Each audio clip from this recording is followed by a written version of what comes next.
Things are starting to get serious. After tonight, we will have just 5 rounds remaining to determine the champion of the Rolling Thunder Racing Series. Will it be Dylan Jones, Daniel Eberhardt, or could someone else throw their name into the championship hunt with a win tonight at New Hampshire? Hello everyone and welcome to New Hampshire Motor Speedway as we welcome you to GSRC's live coverage of tonight's event presented by OMG Coffee Beans. Hi, I'm Samuel Ryman, and alongside me in the booth is Robert Covey.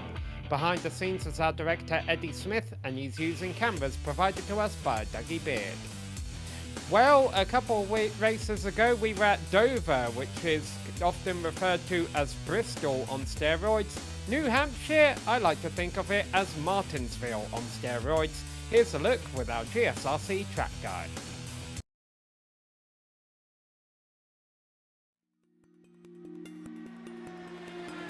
New Hampshire Motor Speedway, sometimes referred to by the name of the town that hosts the track, Loudon. It's also usually referred to as a 1-mile oval, but the actual track length is just a few hundredths more than a mile.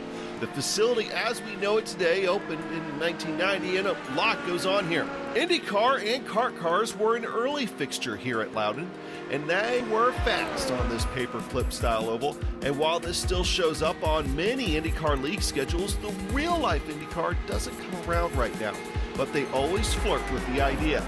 NASCAR, though, has given itself a huge presence here. The Cup Series has had some interesting races over the years. The Grand National Series also makes a yearly trip with the Cup Series. The trucks don't run here right now, but they have in the past. Both East and West ARCA Tours make the rounds, and NASCAR's modified series featured 3 races at New Hampshire. Even the Canadian NASCAR Series comes across the border to race at the Magic Mile. The track is known for being mostly flat, but since 2002 has featured progressive banking from 2 to 7 degrees. That's led to a little bit of multi-groove racing thanks to the paperclip style and as the track surface ages in the harsh New England winters. Long straightaways mean you have to get on the binders hard, but your lap times are really dependent on when you can get back on the throttle again on corner exit, while keeping that rear end planted. Will magic happen on the Magic Mile today? Stay tuned here on GSRC to find out at New Hampshire Motor Speedway.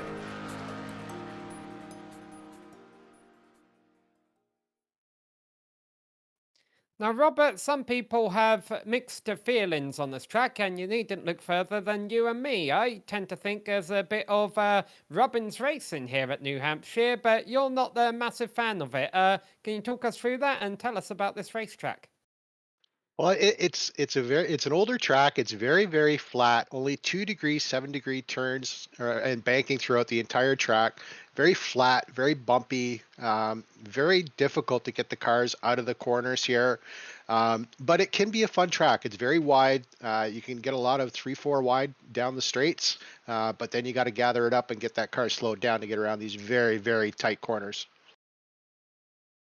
And the drivers who will be doing that tonight have been racing together for 14 races now. As we mentioned, we're making our way towards the end of the season, and as a result, we have a close championship battle. Now, at the top of the show, I tooted that the championship battle was between Dylan Jones and Daniel Eberhardt. The reason you don't see Eberhardt up there in first or second in the points is because he's missed a few races. He is here tonight, however, he's actually having connection issues now, so we'll keep an eye on that.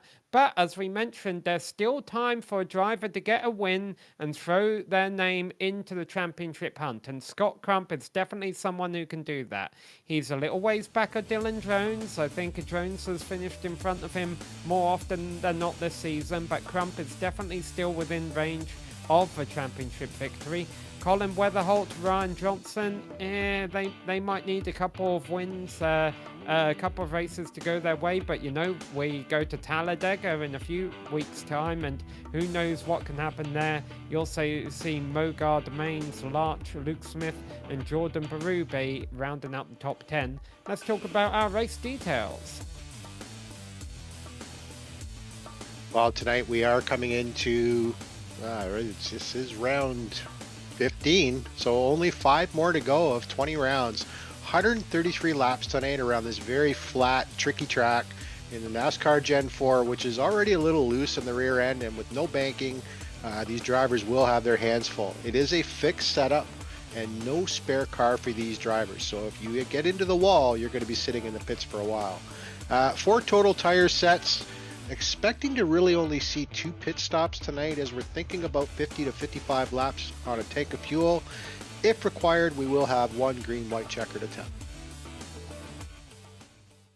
So practice has finished and we have moved on into qualifying, where the drivers will have a track to themselves for 2 laps each. It's 5 minutes to get those 2 laps in. So how can you mess up qualifying here at New Hampshire? Well, you could get into the walls coming off of turn 2 and 4, or you can spin out, get a little bit of wheel spin. And here we're on board with one of the drivers we expect to see at the front, and that is Colin Weatherholt as he comes to take the green flag.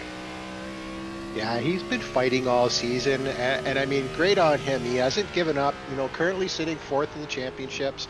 And I mean, he did lead it for a while, still doesn't have that win under his belt. And I'm sure, even here in New Hampshire, that's something he's trying to get this season, whether, I'm sure he wants to win the championship too.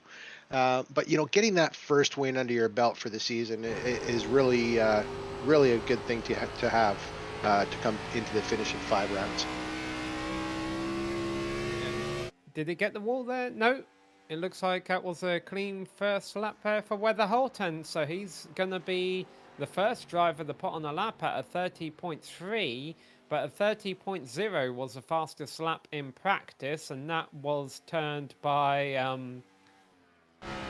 trying to recall now, I think Seth Reed, I believe, turned that lap. But Colin Weatherholt was second fastest in practice, but he's not going to pick up much in his time fighting that much oversteer coming through turns 3 and 4. This car notoriously hard to drive, and he's actually slower the second lap, but he is still the fastest driver right now. Yeah, still top of the board. Sure, that's where he wants to be as we ride on board here with Ryan. I love his VR setup. But I mean, that is the thing here. The car can get very, very loose on exit out of 2 and 4. But if you can gather it up quickly, you can really get a lot of shot out of the corner to come across that line and put down a really, really good lap. See, most of the field still hasn't set a time here, which kind of surprises me. Normally when you have a track where the sun is beaten down on it, you want to get your lap out sooner rather than later. It's not like it's going to cool off with any cloud cover. At least, unless maybe some drivers have a camera set on the clouds above them, waiting for a qualifying cloud to roll across the speedway. And Ryan Johnson down 4th place there. And Colin Weatherholt, when he finished his run, he did not look happy with his run, but right now it's a 10th faster than what anyone else has done.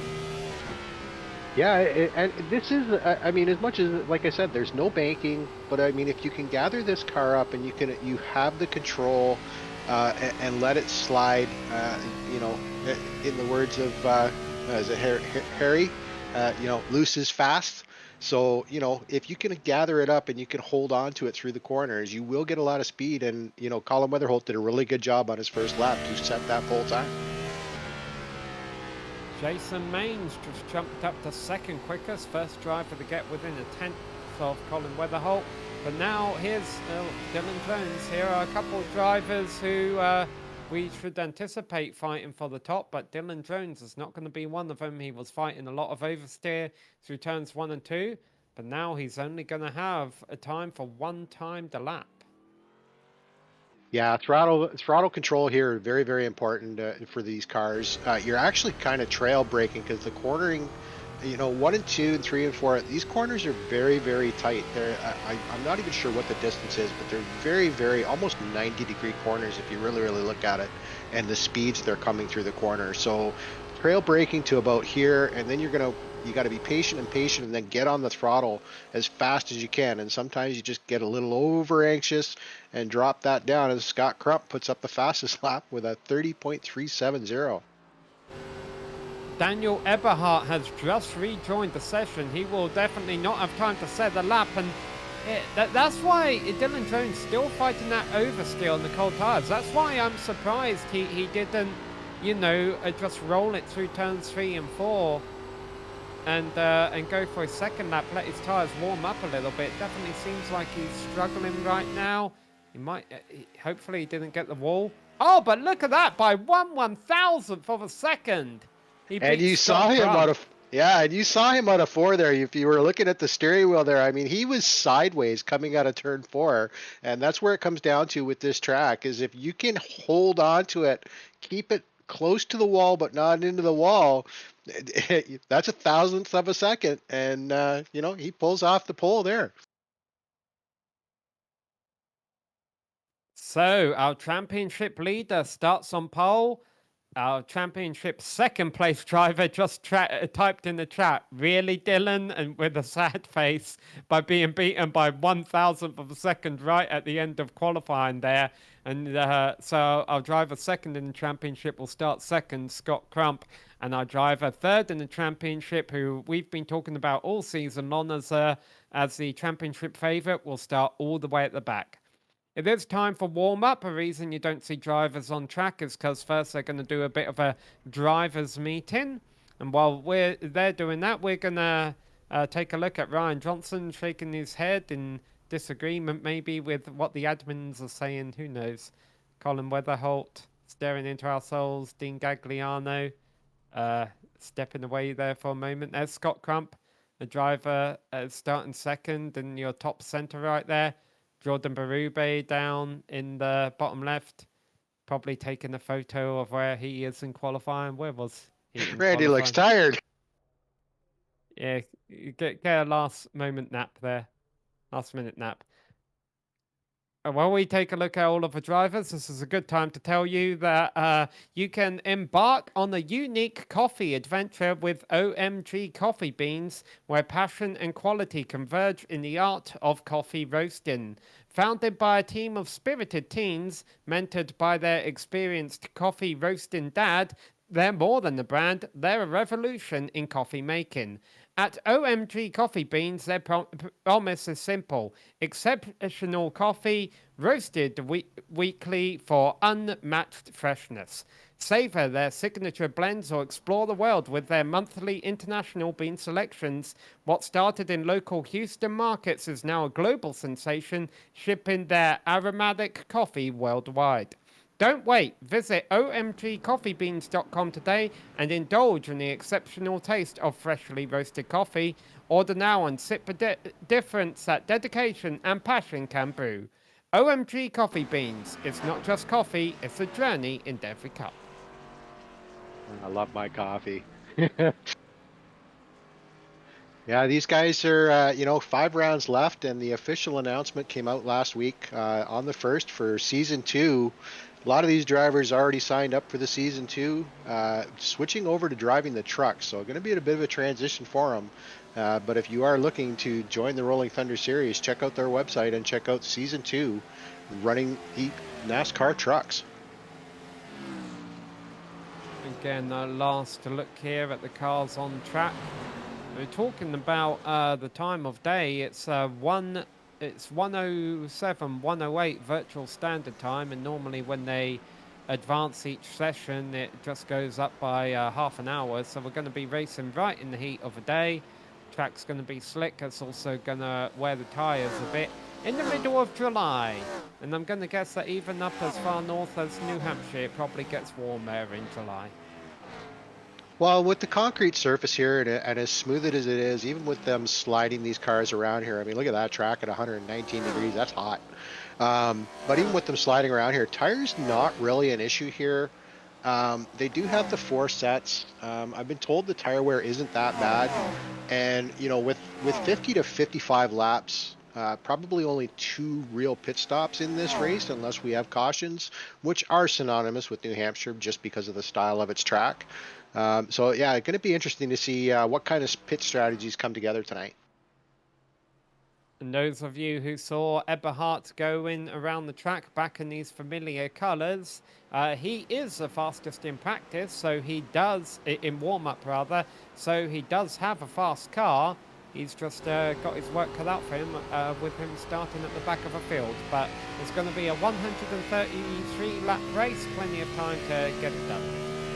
Well, lots of time to get it done, but lots of opportunity here for things to go really, really wrong. As you can see, like I said, you watch that steering wheel, and even, you know, even Eberhardt's having to kind of really hold on to that car on exit. And once they get all packed up, and we've got cars 2 wide, 3 wide, trying to make it through that corner, we're going to see probably a fair amount of rubbing and bumping, and hopefully green flag, just rubbing and bumping, nothing very, very serious. And the clock in the top left corner counting down the final seconds of warm-up here. Normally it bumps up a few extra seconds once the checkered flag goes out. Now we're just moments away from getting the cars gridded up down in pit road and then on the front straight.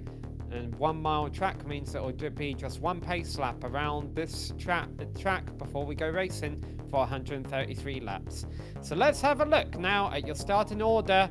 We don't have the intervals there, but we can tell you it was 1/1000th of a second between Dylan Jones and Scott Crump. And I believe the second row of the grid were less than a tenth back, Colin Weatherholt and Michael Larch, so very close up there.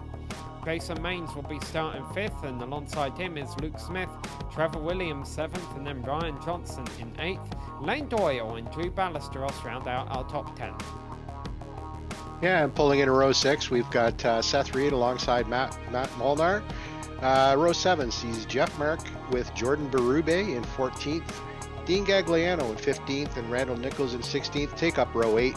Jared Mogard alongside John Lewis in row 9, and William Schwindenhammer in 19th with Brenton Barker in 20th beside him. Finish up row 10. And then rounding out the field, our 25 car field, quite a large field here tonight. Justin Rideout, Joshua Suss, Daniel Eberhardt, Matthew Robinson, and Bo Tiffany. And the pace truck is rolling down the front straight right now of the New Hampshire Motor Speedway. And there is Dylan Jones, who will have control of the field in less than a mile's time. That's Weatherholt is starting in that bright green car in 3rd place there on the inside. The other black and white car, they always make it difficult when Dylan Jones and Scott Crump are up front. That happens a lot. They're both in black and white cars, but at the same time they both look different. Yeah, a little bit different design, but still great paints on a lot of these cars. Some really good liveries we'll go through tonight, as we definitely going to be probably having a really good chance to go through the entire field tonight. Very short track, very fast. Going to be a lot of fun. The thing I find difficult about it is I always say, look at the black and white car. Well, they're both black and white, but there you go. Dylan Jones has a Chevy badge on the front, and Scott Crump has a Dodge badge. So pick your favourite there. They're about to have control of the field. The green flag's about to go in the air, and we're about to go racing here at New Hampshire.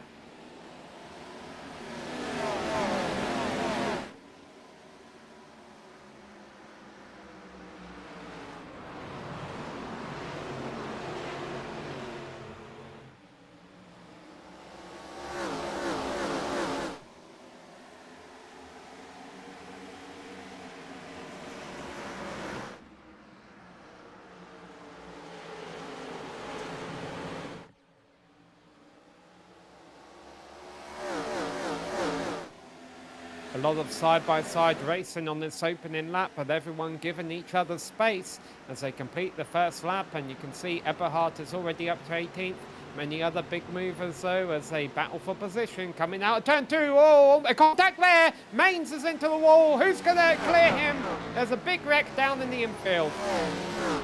Oh, and he was just trying to hold the brakes there, and just unfortunately collected another car there. Didn't see who, but yeah, definitely collected 3 or 4 cars in that one there. Yeah, just 2 cars got a bit tight coming out turn 2. Looks like from timing and scoring that's Trevor Williams who has gone to the pits. Michael Larch as well, maybe. No, he's still on track. That's Michael Larch in the 2 car up there high, who gets into the back of Trevor Williams. So what happens to Larch? He cuts down low and gets rear-ended by someone hard. Oh, Eberhardt got a piece. I think that was Eberhardt who hit Maines at the very end there.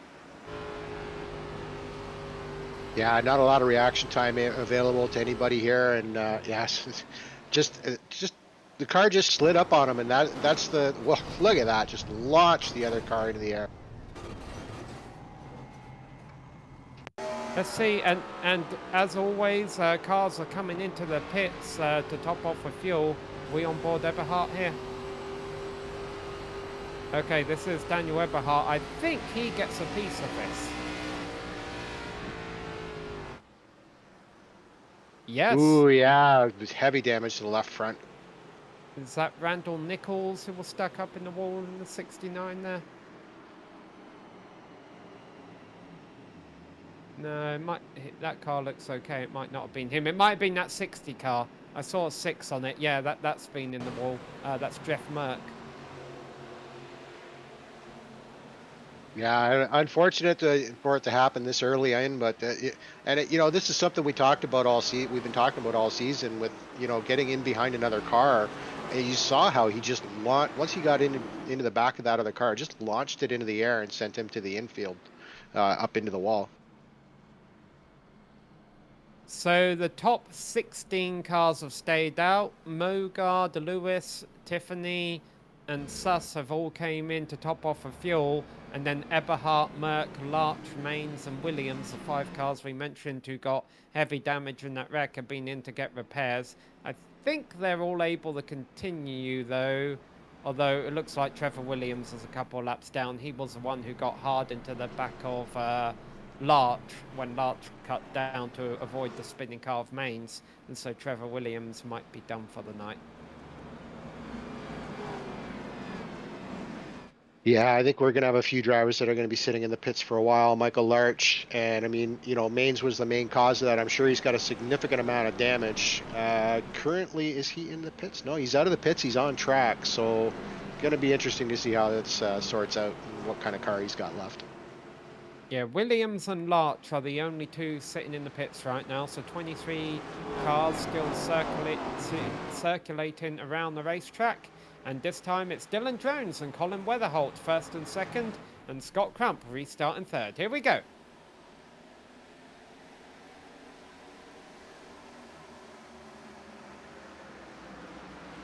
And just like the start of a race was, a sensible restart there with the top 3 getting single file.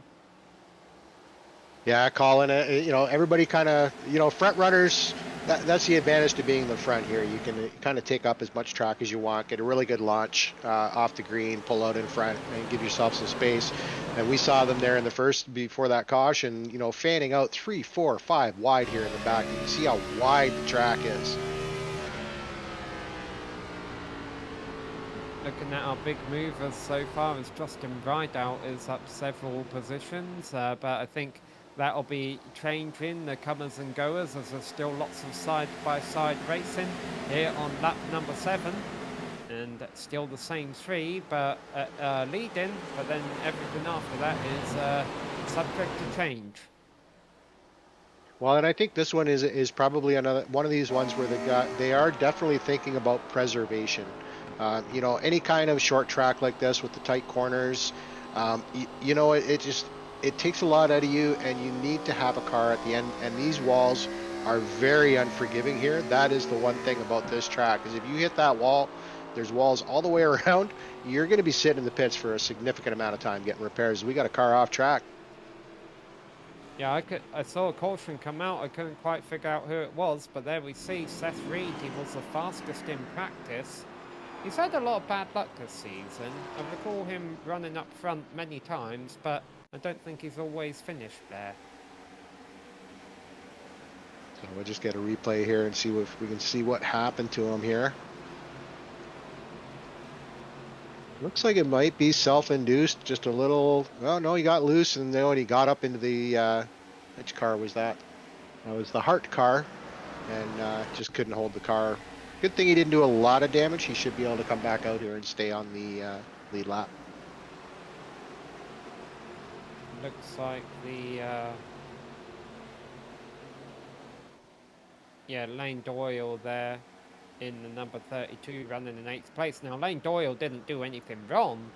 That was all on Seth Reed, and honestly kind of surprised he brought out a caution considering he was down in the infield. Probably getting a couple of back markers coming to the pits to top off the fuel. I mean Lane Doyle, could have been closer to the wall, but he has, you know, he has no right to be up any closer to the wall. He's just running his line. Yeah, just that, you know, the car just got away from him. You saw him kind of slide up the track there, and it, you know, just could not gather it up. And that's the thing about this track. There's, you know, you can pretty much say it's a flat track. There's no banking, so you've got to rely heavily on what your speed is and the kind of grip you got in the tires on through here to keep that front end planted and allow your car to rotate through the corner. And honestly, this is a caution that will probably make it a bit more competitive for us because it allows drivers who were involved in the lap 1 incident to come in and get some repairs. So there we see Justin Brydow up 10 positions from where he started, the organizer of this league in that number 8 car. And I was going to say a pretty car, but there's also a pretty keyboard he's got there. Yeah, the flashing lights, you know, it got it set up. Interesting, and I get back to this every time we see these cameras, you know, just interesting the way he's sitting, the way he's, you know, just the way he's positioned himself with the wheel to drive and be comfortable and be able to run these races. Nice chrome on the car. I really love when they chrome the car like that. It gives that nice sheen as the sun and daylight hits it.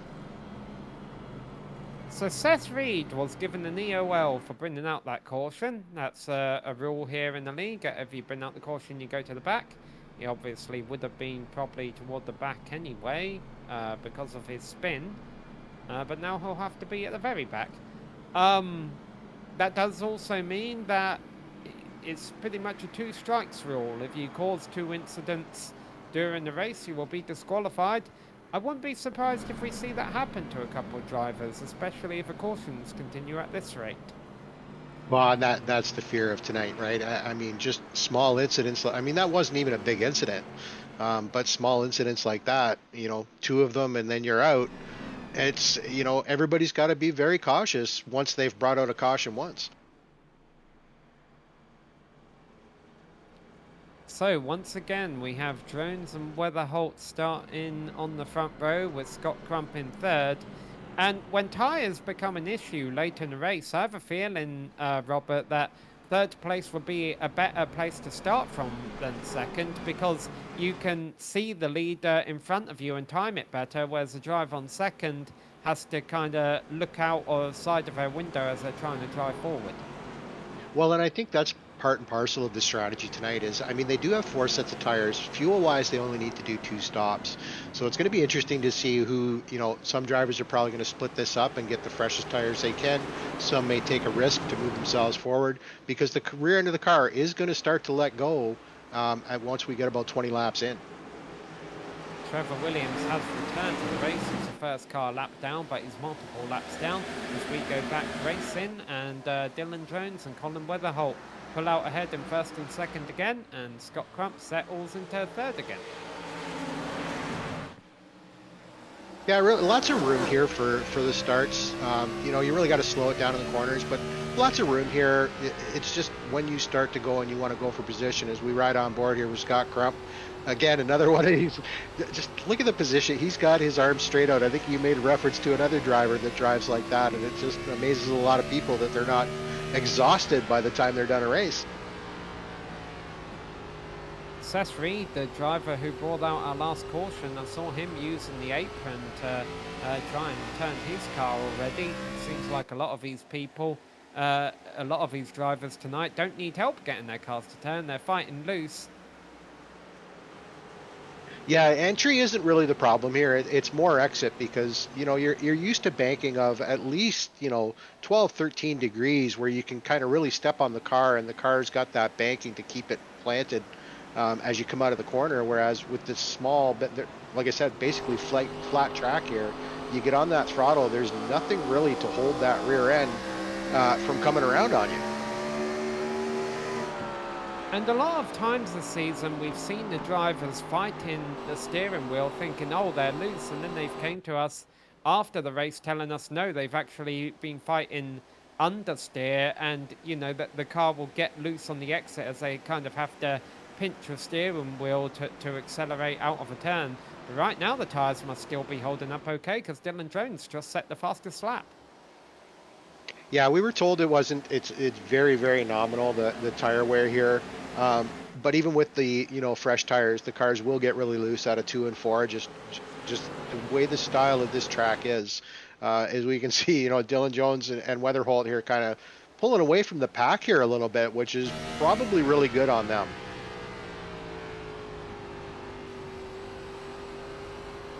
Yeah, maybe Weatherholt will just opt to ride behind Jones for a little bit here, maybe save his attack for later on in the race. But one thing is, it's going to be hard to pass for the lead here, I would imagine, Robert, because we're seeing the leader get such great restarts, and I don't know how I'd go about it trying to make a move for position for the lead here. Well, the only way really to take the lead here is to come in as high as you can and try and get the car to rotate and get a huge launch down that lower line so you can let the car slide up. You're not really going to get them on exit because, as we said, the cars get really loose. You got to be really patient getting the throttle down. A lot of the passes we're going to see tonight, I'm pretty sure we're going to see them on corner entry. Seeing no time on timing and scoring next to Dean Gagliano. Oh, and one car spinning out turn 4 there, but we stay green.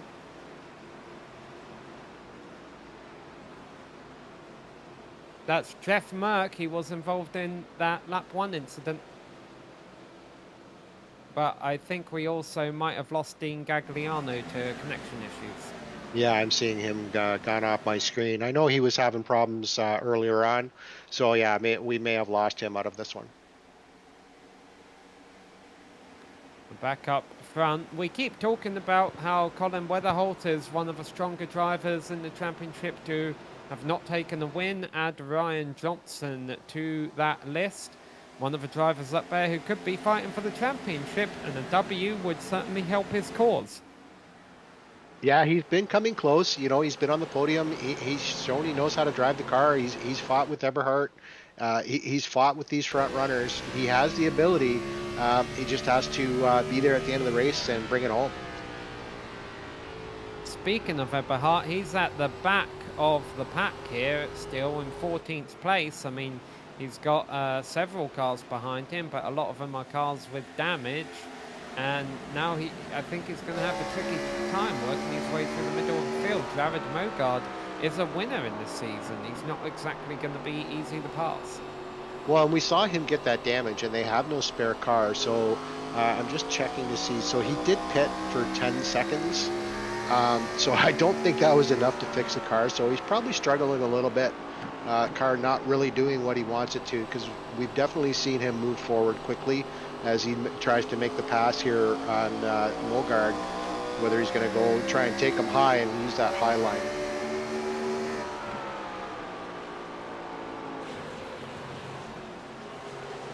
Riding on board, see if he can use that high line, get a crossover down on the inside of Mogard. There's a battle for 13th position as they go down the front straight. He will be underneath, but the problem is he doesn't have as much track to use. But 8 wheels work better than 4, and he might have gotten into the side of Mogard there to try and help his car turn. Yeah, that's what I was saying, pre-race there. You're going to see a little bit of bumping. It's just when it goes wrong, somebody's going to get in trouble. But you can kind of bump these cars right side by side and use that other car if he's, not that close to the wall, which he is here. But, I mean, if he's not that close to the wall, you can kind of push him out there and give yourself a little bit more momentum on the corner as we see Eberhardt try and dive underneath him here and take away that position. And down on the low line there, you see they've got Michael Larcher's car repaired. I think it is more competitive, and how slow he was going on the apron, I think he's just letting the pack by before he gets up to speed. Now, one thing I do have to wonder, Robert, when you're in a race where passing on track is tricky, you've got to try and pass in the pits. Now, normally, we see short pitting be the undesirable strategy because people want to pit late in the cycle so that they can have fresh tyres throughout most of the stint. However, with passing, oh, big hit there. 34 of Matthew Robinson. No caution, could have slammed it into the wall, but still there, still on it. Good on him. Yeah, that's probably going to slow the car down a little bit. Not talking about hard to pass, though. Seth Reed has done a good amount of passing this stint. Probably gotten by about 7 cars on track. But what I was trying to say, Robert, is if passing is so difficult here, maybe we'll see people want to short pit during this race. You know, want to come in early, make up a bunch of stops, and then they'll still be able to defend during the main stint, even on their older tires. Yeah, and you can see that they're starting to use a lot more track now, trying to get down. Because, like I said, the minimal banking here, you can go right down on the apron there, and there is a little bit of a transition to the 2 degree, 7 degree banking there. So it can help your car and help you get out of the corner, grab that, you know, really get some grip with that right rear tire to be able to shoot you out of the corner. Now here is Randall Nichols running just inside the top 10. Yeah, and he's got Justin Rideout coming up here trying to make his life miserable. Like we said, Justin's not he's out here to give everybody some fun and running his own league, which is a great league he's organized. And you can see Randall Nichols here. He's got Doyle in front of him and Rideout behind him. Complete 100% focus, just staring forward, trying to hold on to that car. And yeah, I'm not seeing a lot of wheel movement from him. The car's under a lot of, I think he might have scraped the wall there. And that could open him for a challenge from Rideout, but look what's happening behind him. Eberhardt is trying to make a move on Jordan Berube, but now Eberhardt's stuck behind Rideout, who's stuck behind Nichols, who's stuck behind Lane Doyle. So we've got a bit of a pack going down here into turns 3 and 4. Well, and that's it. That is the other thing. Justin has said he will make guys try to make a driver's life a little bit miserable, but he's not in the championship hunt. He's out here to run his league.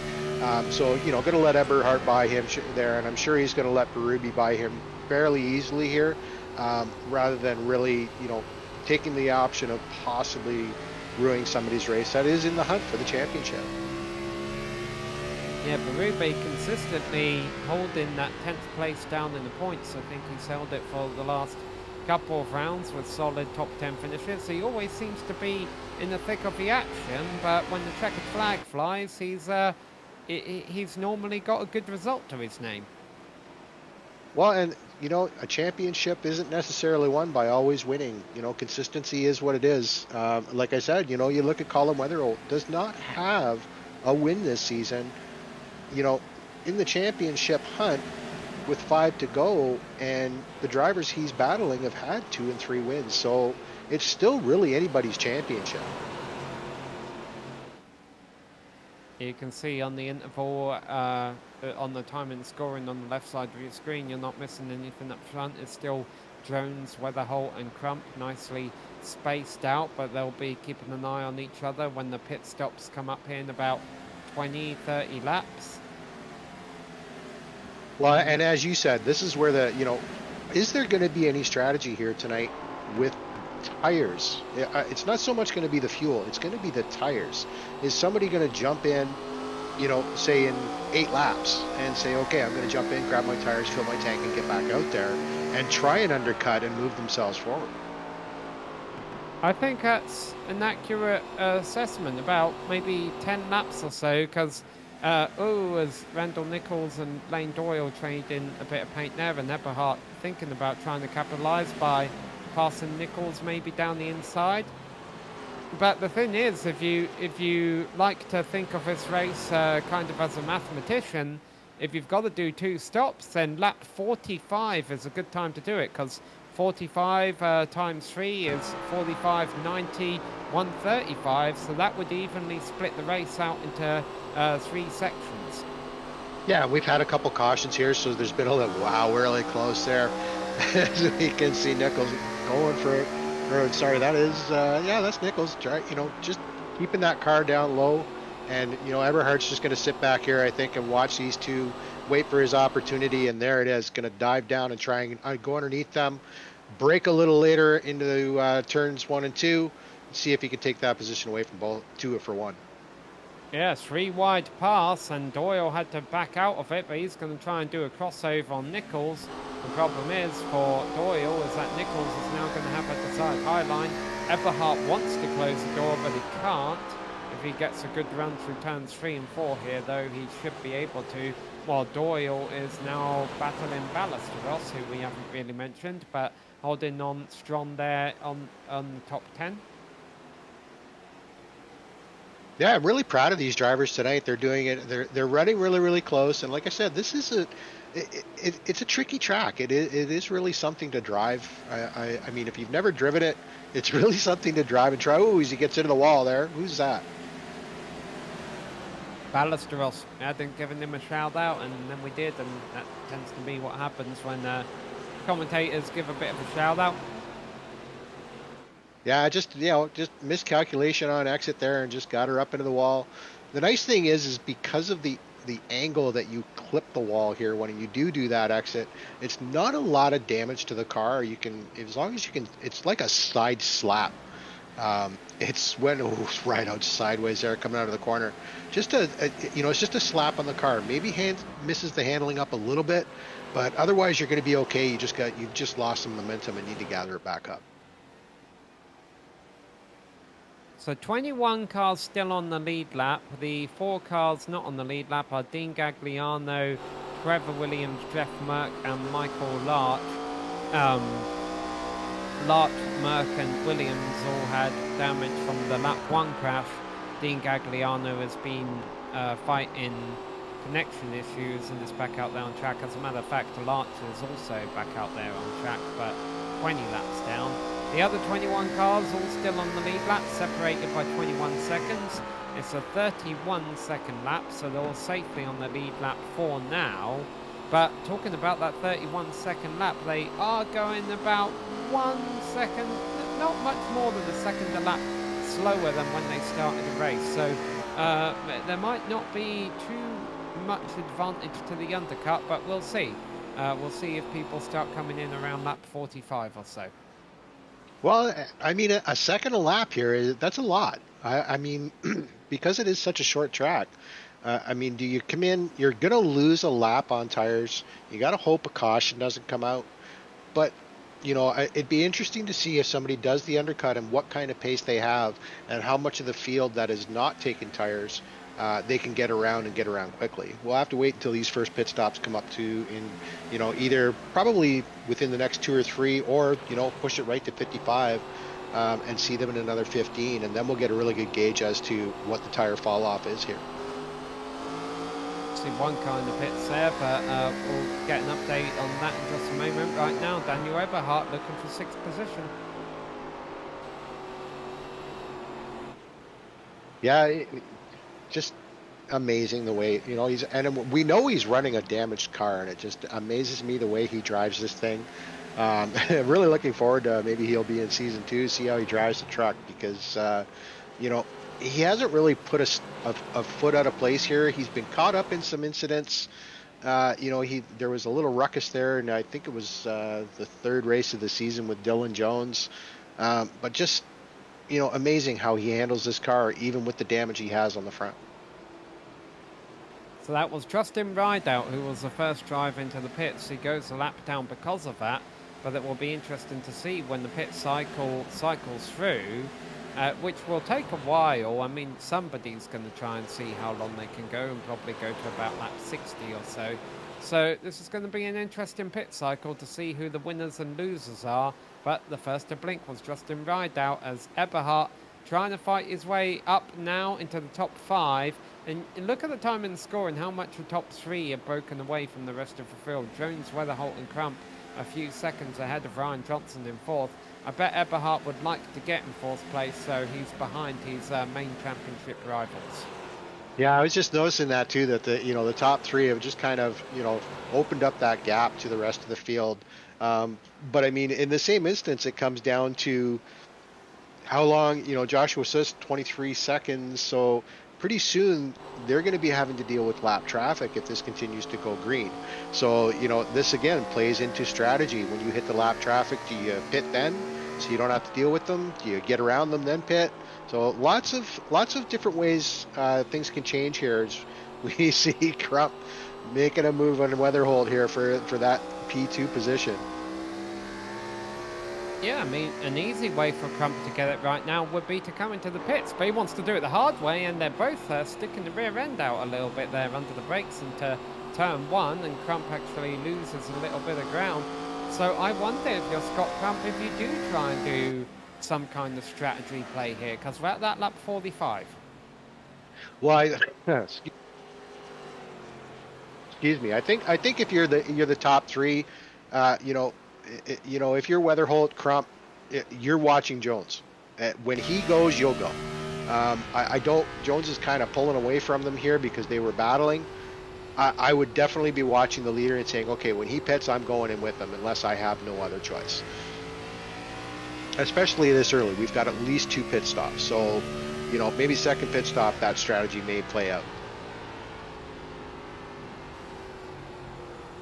Justin Rideout on track, the only driver who has pit so far, is having the problem of having to fight his way through traffic, even with his newer tyres. Of course, it's going to cost him a little bit of time, so we'll remain updated on his progress. See if Scott Crump can use the high line to try and make a move for second. Do some kind of crossover, maybe on Weatherholt down the back straight. Not going to happen. As you mentioned, as all that happens, they're about 2 seconds back of Dylan Jones now. Yeah, and that's probably bad for Dylan. I mean, I realize he has the 2-second gap, but it gives them a lot of warning when he goes into the pits. It gives them a really good heads up and saying, okay, leader's pitting, we go. This is, again, a little bit of an advantage for them, a little bit of a disadvantage for Jones, but going to be interesting to see how this plays out with the 3 of them.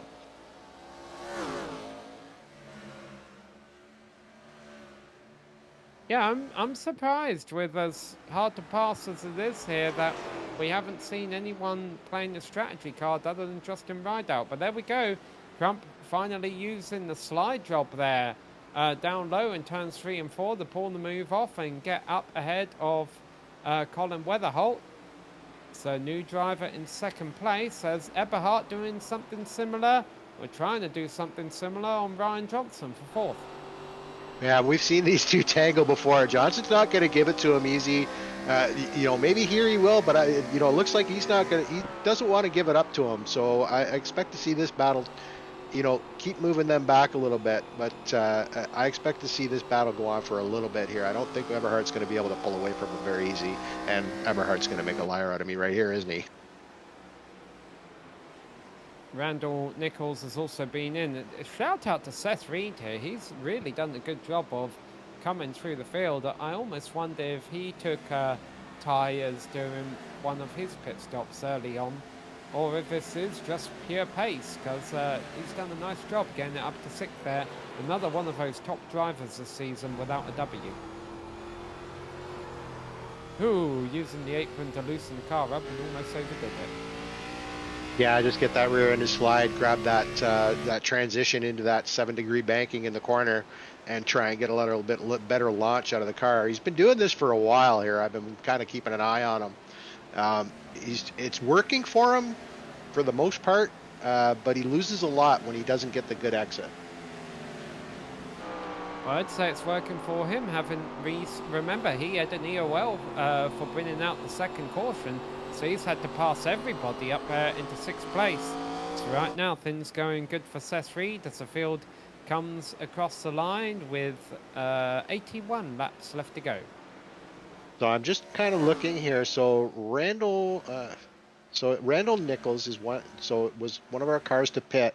He is now running his last lap with the new tires and his pit stop was 31 flat. And the leaders are running 32s. So, second quicker on new tires. It's going to be interesting to see where he ends up once the rest of the field decides they need to come in and start pitting.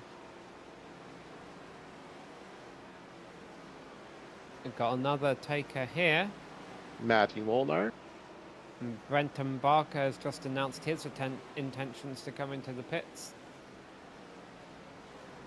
So yeah, 53 laps on this stint for the leaders. So we've been told 55, so we assume the 55 is pretty much the most you're going to get. So expect to see our leaders come in here in a couple laps. I do wonder how far the drivers who pitted under the second caution for fuel can make it.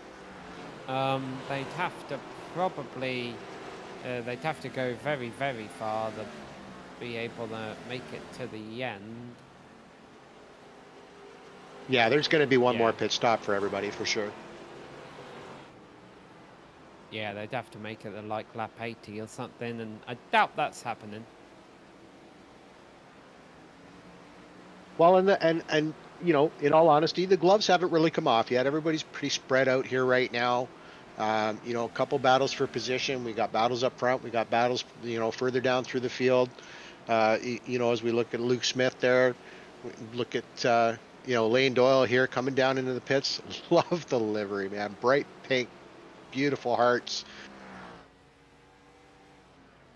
Yeah, I think he brought that livery to Indianapolis. It kind of stuck out. I wonder if it's a Valentine's Day livery. It's doing this for the month of February. So 14-3 in the pits as Ryan Johnson is in the pits. And I think Dylan Jones and Scott Crump are going to be coming in as well. Indeed, Dylan Jones, our race leader, making his way into the pits here at lap 56. Yeah, I thought I heard a little chatter on the radio. It's really nice that the drivers are giving warnings here too. He's saying, because you want to get as much speed as you can to the pit exit, and just the way this track is configured, you want to let people know that you're in on the bottom, but you're pulling into the pits. You're not just trying to gain pace. So Jones and Weatherholt hit their marks. Scott Crump has stayed out to do another lap, and actually do more than one lap. So as Crump can go pretty far, this will give him a tyre advantage during the next stint, but will he be able to do anything with it? Well, and he's got to worry about going, we go a lap, you go a lap down here, so he's got to be worried about pitting later than everybody else. What's he going to come out of the pits into? Well, is he going to come into the field? Is he going to come out in front? Is he going to come out halfway through the field? I'm surprised he pushed it out this extra lap. Oh, and a very late pit entry, so he's obviously been practicing that as Scott Crump hits pit road. And that means Daniel Eberhardt, after being involved in the lap 1 crash, is up into the lead, but obviously hasn't pit yet. Well, he has pitted once, so I would assume he took fuel. We've seen him do that before. I've shown that he did pit for 10 seconds, so that was a fuel top up. Probably going to give him an extra 6 laps, I think.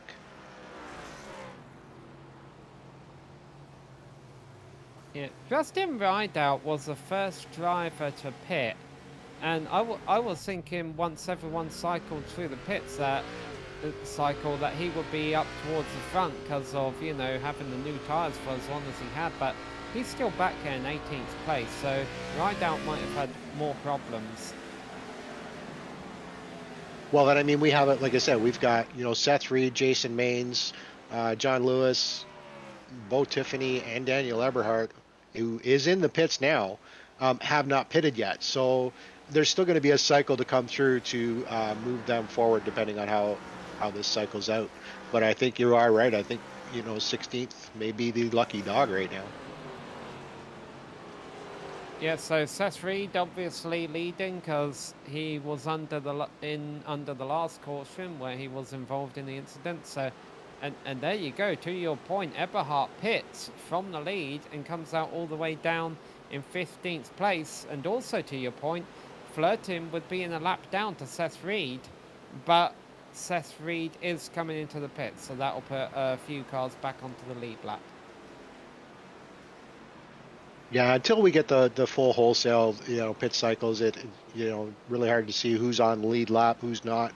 One of the most frustrating times are as Seth Reed dives into the pits, giving the lead to Jason Maines, but I'm seeing he's probably going to be in the pits.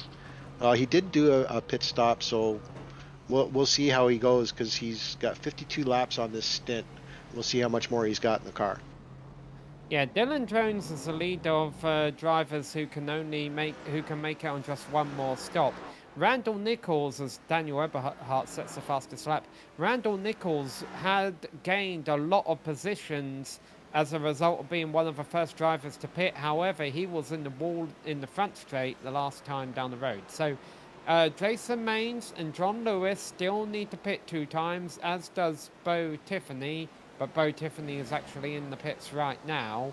Dylan Jones is the leader of the cars who only have to pit 1 more time. Yeah, I'm surprised that Randall Nichols had a spin, and around goes Scott Crump.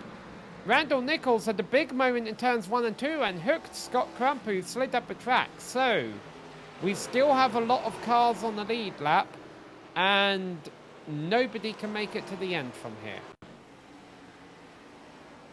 Wow, this is going to be a pretty big. Well, I don't know. We'll have to see how this cycles out as we watch the replay here. It's going to be interesting to see who they blame that one on. I would say Scott Crump. Yeah, I'm going to say Crump too. I'm pretty sure that one's on him. Yeah, so what's happening here is Nichols was one of the first drivers to pit, so he's fading on older tyres, and Crump was the one who... This is the part I saw. That's why I thought it was Nichols' fault. I thought he got loose and turned Crump around, but no, Crump initiated that contact. Yeah, just that, cold tire. I believe he had just come out of the pits. So, colder tires, just no front grip. You can see that he's got the corner, and then just the front end just lets go, and he slides right up into Nichols there. Collects him, does a little bit more damage. Sure, Nichols is not going to be happy with that. He was actually having a really good run. Real shame for him. So a lot of cars are pitting. A lot of the drivers who are staying out are drivers who literally just pit. Although I say that, there's some drivers, such as Dravid Mogard, who has been out there for 15 laps, but deciding to stay out there on his older tyres. Track position being as valuable as it is. Yeah, and we've been told, like I said, we were told quite, that the tires really aren't an issue here. I think anybody coming in now is just going to top it up with fuel to give them that extra run and wait until the last pit stop before they take another set of tires. Well, we'll be restarting right around the halfway point of this race. Dylan Jones, Colin Weatherholt, the top 2, and then the driver who's kind of been sitting third behind them all race on is Scott Crump. But obviously the worst thing going for Scott is I'm pretty sure he's going to get an EOL penalty here. Yeah, I actually just heard that. He does get the EOL, so that's going to drop him to the back of the pack. But we know that doesn't take him out of it. He's, he has the ability to move the car forward. He just has to watch those moves, and now he is in the catbird seat that he doesn't want to be the cause of another incident.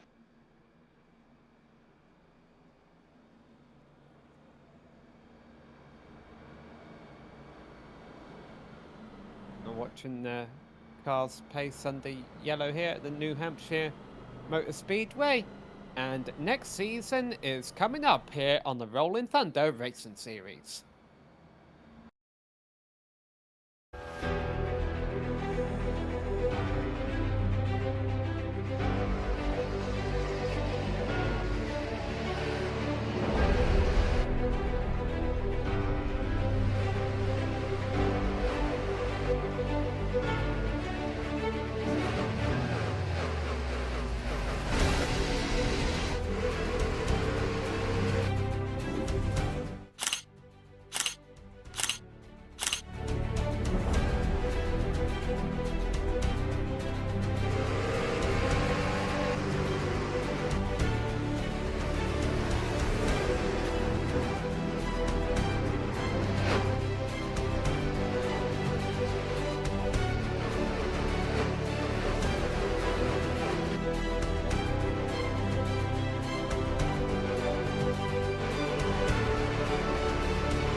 Pace truck makes the hard left turn, and once again it's Jones and Weatherholt leading us back to green flag racing as we hit the halfway point here at New Hampshire Motor Speedway. Yeah, Dylan's been doing a great job tonight getting off the line and just pulling out that gap the best he can, so he can just concentrate on look forward and put the car where he wants it. As we see few battles, two by sides here coming into the corners. Everybody should be okay for tires. Not a lot of grip right now, or sorry, a lot of grip right now compared to once they're into a run. So 3-4 wide here in the back. And there you can see at the very back of your picture, Scott Crump making moves, trying to navigate his way up through the field after his EOL penalty. Daniel Eberhardt running 5th. This is great news for Eberhardt. He obviously had made up all the positions during that long green flag stint, but he was still a little ways back time-wise of the leaders. This has gotten him up there into contention. Well, and I'm sure he had a little bit of repair done, and he's got newer tires than everybody in front of him. He's got about 4-lap newer tires, so I'm sure he's going to use those to the best of his ability, and we know what his abilities are with this car, so we'll see how long it takes him to maybe put some pressure on Dylan Jones. Seth Reed, we've been talking about him having misfortune this season. He was having to come back through the field, but for whatever reason he just had to serve a drive-through penalty. Might have been speeding in the pits. Yeah, well, he's coming back out now. He's still on the lead lap. That's the good news for Seth Reed. 20th, 20 cars still on the lead lap. William Schwindenham is 21st, 1 lap down, so he would get back onto the lead lap if we had another caution right now. Yeah, you can see everybody playing nice here right now. That and yeah, we haven't seen a lot of real pressure tonight that we've seen through most of the season, and I really believe, as you were saying, that a lot of it has to do with the track and just the flatness of it. You really don't get that opportunity to really make a move on somebody. Nobody has had 3 wins in a row yet so far this season, as there's contact there with the 39 car going down towards the apron after getting into the 29. That's Luke Smith into the back of Matt Molnar, but they get away with it. Yeah, I'm just looking at, so yeah, Dylan Jones with 4, Scott Crump with 2 wins, Daniel Eberhardt, the leader right now, with 5 wins so far on the season. But don't count out Jared Mogard, Jason Maines within the top 10 of the championship. Each have a win, so they know how to drive the car if they can get themselves up to the front. Yeah, 5 wins for Eberhardt, but not 3 in the row, and that's what Dylan Jones is going for here. As we ride on the back of Eberhardt, who has now worked his way up into 2nd position, and he might be the kryptonite here to Dylan Jones winning this race. Well, and somebody else that hasn't given up is Randall Nichols. He in the top 10 there, had that, Crump got into him there. Looked like he had a fair amount of damage to the front end. Looking at the camera now, it looks like he's got it fixed. So, going to try and make a run back up to the front there as he comes up on Lane Doyle with Luke Smith on his inside. Luke on his inside? Or is that... Yeah, well, that's Molnar. What this tells me, Robert, is let's not forget Randall Nichols was one of the drivers out there on old tyres. So I think what happened is he accepted the fact that, look, this is a 2-stop race. We've got 4 sets of tyres, so I have a 3 set of tyres I can put on my car whenever I want. I think he wanted to get off of those old tyres, and he just put on a fresh set of tyres under the previous caution. So I think that's what's happening here, is Nichols is trying to use his extra set of tyres now to work his way back up toward the front. Ooh, that's not going to help his cause. Yeah, and you can see his frustration, all that hard work, using the good of those good years to get up front, and that undoes it all. Yeah, and I'm just looking here too, because he was involved in that incident from Crump. So he was in the pits for 37 seconds, 37.6. So, got that car repaired. I don't think that was enough to do a complete repair on his car, but looked like he's got some pace back here and running hard to keep himself in the top 10 and move forward. Now, we are within, or we're getting very close to being within the pit window where you could pit and make it to the end. And let's see if anyone does elect to take that strategy. Right now, they all continue the pace up, and as we look at Nichols once again trying to use those newer tyres. The problem is, in his earlier charge through the field, he would have used some of that goodness off of the tyres. Let's see if he's still got any of it left as he goes up high on Jason Maines.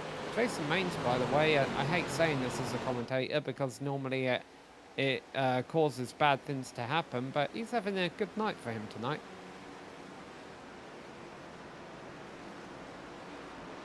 Yeah, as I just looking through the field here, and Daniel Eberhardt up 21 spots, Justin Rideout, our organizer, up 10.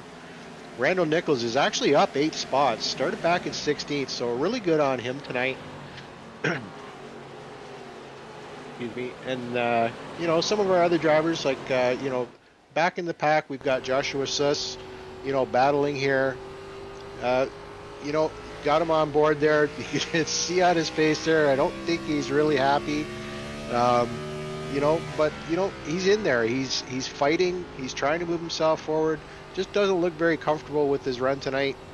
But every driver in here has their nights, and it's good to see them continue to fight, even if you're at the end of the lead lap or you're down a lap. Keep fighting it out because you never know what can happen near the end of this race.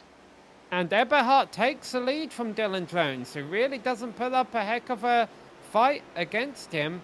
So maybe Jones knows that the juice wasn't worth the squeeze there. Maybe he'll come back to attack with some strategy in this final pit stop. But right now, Eberhardt, after starting 23rd, is your race leader. Well, and I believe, I'd have to double check, but I believe there is points for most laps led. So the thing is Dylan Jones right now, he is in the lead of the championship. Eberhardt is 20 points behind him. So I think mathematically, even if Eberhardt wins tonight, if Jones can maintain and get most laps, he will still maintain a fairly good, comfortable lead coming into the next round over Eberhardt, as long as the next round, maybe Eberhardt has a few little issues. Some very close racing going on right inside the tail end of the top 10 here with Lane Doyle in that pink 32 car in 6th, Randall Nichols in 7th, Scott Crump, who's coming back from his EOL in 8th, Matthew Molnar in 9th, Jason Maines in that orange car, battling side by side with Justin Rideout. So that goes back to 11th place, our league organising that burgundy chrome car back there. It's a tight little pack, and Randall Nichols has worked his way through it, so his new tyres paying off. Yeah, all the way up into 6th place here, so sure he's pretty happy with that. Kind of, white knuckling that steering wheel, hoping he doesn't have another issue that the Crump gave him earlier, because look who's coming up on him. So this is going to be interesting. So these drivers all about 20 laps through a tyre stint. If they want to break us up halfway to get the most out of... Oh, have we got... we have a car very low down the front straight, mistake green. They probably want to pit around lap 95 or 100 or so. Yeah, I think most drivers are probably going to push this one as far as they can. As you can see Crump here, and I mean, if I'm Crump, I know in the back of my mind, I've got an EOL, and I'm coming up on the guy that I created the EOL with. Do you lose a little bit of your nerve when you're coming up on this guy, or do you just throw it in there and hope you can get around him without causing another incident? Well, I think that's the problem, is that what caused the previous incident was he did throw it in there and it didn't stick. Oh, talking about incidents, Lane Doyle getting hit by the 29. Yeah, I just got underneath him there, lifted the rear end of the car. Really good catch by Lane Doyle to hold on to that car, but he is going to lose the position. But yeah, it's kind of a bump and run there. All right, nobody's told Eberhard that he doesn't get extra points if he wins this race by a wide margin, because he's just pecked out over Dylan Jones now. Yeah, just looking at his stint here, so 87, he's going to be coming around at 30 laps. So yeah, everybody is going to have to stop one more time. It's going to be who's going to pull the trigger. But Eberhard, if he can open up this lead enough, you may actually see him the first one to pull the trigger to come in and fill that tank up to be able to get to the end. Well, I'm thinking opposite, honestly. If Eberhard with a 2-second lead, he can react to Dylan Jones. If Dylan Jones comes in and, runs a second a lap quick on new tyres, Eberhard can come in a lap later after Jones and still be in front of him. Yeah, and he does have 3 lap newer tires than Jones, but they're kind of on the same strategy. But I don't know. We always find this out later on whether or not the undercut even works here. But I mean, if he keeps opening up this gap, which is I'm kind of watching it flutter here around 2 seconds, but he's opening it up, I think, about 2/10, 3/10 per lap. If he can get into 3-4 seconds, he can pretty much pit and not really worry about anybody else because he will be out on track and be able to go around everyone as they pit. And if Eberhard does not win tonight, that means he will have gone 3 races without winning, which would be his longest losing streak of the season. He has not gone longer than 2 races without a win this season. But then won on the 3rd race. So right now things are looking good for him, but a lot can change between now and the checkered flag in 43 laps time. Well, and keep in mind, he's missed a couple races this season too, which, he was beating himself up about that, where he kind of missed a couple races there and really gave other drivers the opportunity to jump over him in the championship. I believe he mentioned that last week. I'm sure he's looking for a win today to kind of close that gap and get himself really close and possibly back up on top next round. And as we wait for our final round of pit stops, just a reminder that you can embark on a unique coffee adventure with OMG Coffee Beans, where passion and quality converge in the art of coffee roasting. Founded by a team of spirited teams, mentored by their experienced coffee roasting dad, they're more than a brand, they're a revolution in coffee making. At OMG Coffee Beans, their promise is simple: exceptional coffee roasted weekly for unmatched freshness. Savor their signature blends or explore the world with their monthly international bean selections. What started in local Houston markets is now a global sensation, shipping their aromatic coffee worldwide. Don't wait, you can visit www.omgcoffeebeans.com today and indulge in the exceptional taste of freshly roasted coffee. Order now and sit for difference that dedication and passion can brew. That's OMG Coffee Beans. It's not just coffee, it's a journey in every cup. Speaking of a journey, all these Jordan Berube on a bit of a journey, getting his hands tied there, I'm sure, fighting the car, coming out of turn 2, running just outside the top 10. I was actually just going to bring it up. He's just sitting comfortably there. He's up 2 spots. He started in 14th, but, just sitting comfortably, not, running his line, keeping the car under control, maybe hoping for somebody to have incidents in front of him, move him forward, but really, really good, steady run by him tonight for sure. And that's Justin Rideout. He was the first driver to kick off our green flag stops earlier. I think something happened when that happened, because he was so much further behind where I expected him to be. I don't know if he was getting held up in traffic, if maybe he had a speeding penalty on his first pit stop. But let's see how it works out for him this time. In theory, he should be taking these tyres all the way to the end in 38 laps from now. Yeah, pit stops now. This is it. This is going to be the final pit stop for the event. I don't even think, even if we do see a yellow flag, you'll see any cars maybe come in just for tires if you're near the back of the pack, but I don't think you'll see any of the top 10s pit once we get through the actual full pit cycles here. But I mean, these drivers can go fuel-wise another, 15, 20 laps before they have to come in and jump in and just do a quick splash and go. It's going to be interesting to see who decides splash and go is the way to go, and who decides, as Justin did here, come in, grab the fuel, and get back out there so you don't have to look at the pits again until the end of the race. Yeah, but those who do the splash and go would still have 20 laps left. I'm not sure how well that would work out. Matthew Robinson has also been into the pits, and he has came out behind Justin Rideout. So Justin is our highest running of the drivers on newer tyres. Yeah, full second faster that lap than even Daniel Eberhard after changing the tires. As we see Lane Doyle, another one to drive in here and do this pit stop, try and get the undercut, try and get everything sorted, get out on track, and take it to the checker flag.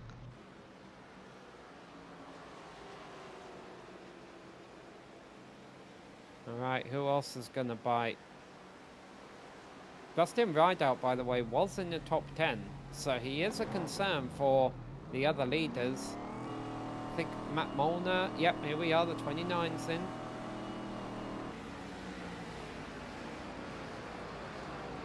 So yeah, now it's all on the driver as to when they're going to pull the trigger, based on, are you watching the guys that are pitting, see what kind of pace they have when they come out? But you can, from now until at least 15 more laps, when you pull the trigger is really going to decide where this race finalizes for you. Seth Reed was on the radio, and I can never tell if Seth Reed is pitting or not, because he's still the only driver out there using the apron as part of his regular racing line. Was working for him earlier, hasn't been. He might be using it to try and get by the 35 of Bo Tiffany here.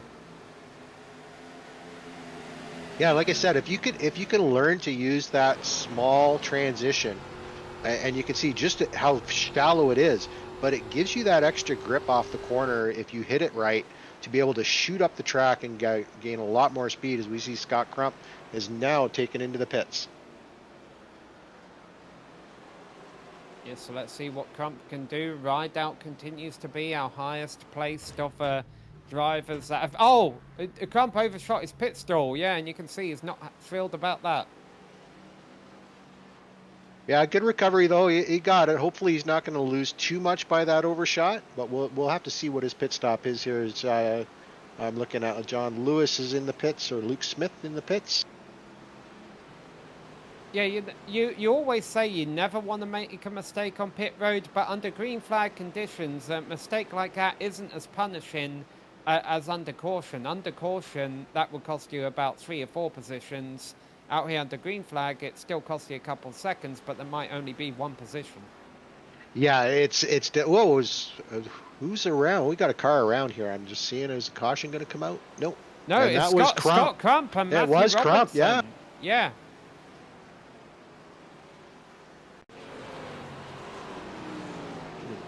Director, get us. Ooh. Oh, that's Lane Doyle, and Crump was coming in fast. He does go all the way around, but we stayed green.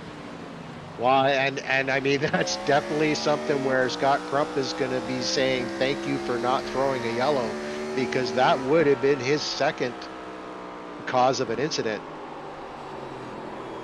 You can see him slide up there and just tag the right rear quarter of Lane Doyle. Ryan Johnson now into the pits. This is going to be a race Scott Crump's going to want to forget. Unless, of course, he gets a good result out of it. Well, and it looks like, like I said, and we have seen from every one of these drivers, once they're done, they don't have to worry about pitting anymore. Once everything's said and done, they're not afraid to go after that extra position and maybe go for a win. So, and this track is, as we see Dylan Jones is in, this track will bite you quickly if you try and get on that throttle too quick coming on corner exit. So there's one battle I've been... Oh, as Dylan Jones, as you mentioned, is into the pits. One battle I've been keeping an eye on is between Justin Rideout and Matt Molnar. That is a battle for the lead of the cars that don't have to pit again. And Molnar on 4-lap fresher tyres is about to go by Rideout. So Matt Molnar in the 29 is now the leader of the cars that do not have to pit again. Well, and we do know Justin. He was adamant about it. He's not going to put up a lot of fight, but he will, make your life a little bit miserable for a minute or two. But then, he's going to let these championship guys that are, running his series battle for the championship and not impede them. That is not what he is out there for. And Daniel Eberhardt's in the pits. Yeah, he's coming out of the pits, and he's going to be coming out, I think, behind Molnar, but not far behind. So he might be able to run him down pretty quickly here as we ride on board Weatherholt. Yeah, Eberhardt. There's Molnar right in front of Eberhardt. Molnar's tyres, they're 7 laps old. That doesn't sound like a lot, but it's going to make a difference, especially when the person on 7-lap newer tyres than you is Daniel Eberhardt. Yeah, a lot more grip, be able to get on the throttle a lot sooner than the cars in front of him. Yeah, wow. Flag's out. What's that? And it's Scott Crump. Oh, yeah, that might be his day done. But right when that happened, I saw William Schwindenhammer just drive into the wall in turn 1, almost as if he had the tyre down. All right, director, get us a replay of it here. Trying to do the slide job. Oh, he's not going to get blamed for that. That's on the 34. Actually, I don't even think that's on the 34. I didn't even really see a touch. That almost looked like netcode to me for that one. Yeah, they were a good tire width away from each other there. I don't know. I mean, they have to blame somebody, but we'll have to see what the stewards call that one. Yeah, so 2 incidents happening at the same time. William Schwindenhammer just overdrove turn 1 and went into the wall. Yeah, looks like... I mean, even if that was netcode, he was on course to hit the 11. Yeah, we'll see what the stewards call is on that one. Everyone who hasn't pit yet comes into the pits. That's Jason Maines, Joshua Lewis, John Lewis, Joshua Suss, Bo Tiffany. So Molnar's still in the lead. I was just going to say, Molnar electing to stay out there, 10 he's good to the end with Eberhardt behind him here. So this will be, we'll see what he's got for Eberhardt here on the restart.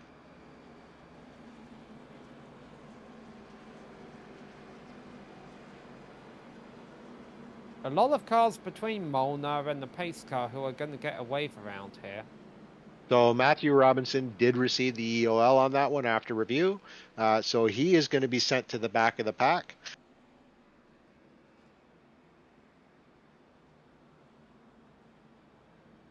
So Molnar leading on old tyres. Eberhardt second on pretty new tyres. You've got to say looking like a favourite. There in 3rd place is Justin Rideout on old tyres. But the first driver who's going to be on brand new tyres, having just pit under this caution, is Jason Maines, and he's in 9th place. Watch out for this car. He won Daytona. He's been doing solid throughout the season, but he hasn't exactly been fighting for wins since Daytona, but maybe that could change tonight. Yeah, he's done a really good job behind the wheel of the car. I'm really surprised we don't have his camera tonight. Maybe he got tired of us showing his expressions when he was having a really bad race. And he's had a few, they can get really, really frustrating. But, kind of running that good tonight, probably not where he wants to be. He is actually pretty good at short track. So 9th is probably not where he wants to be, but I'm sure if that's how it all sorts out, he will take it.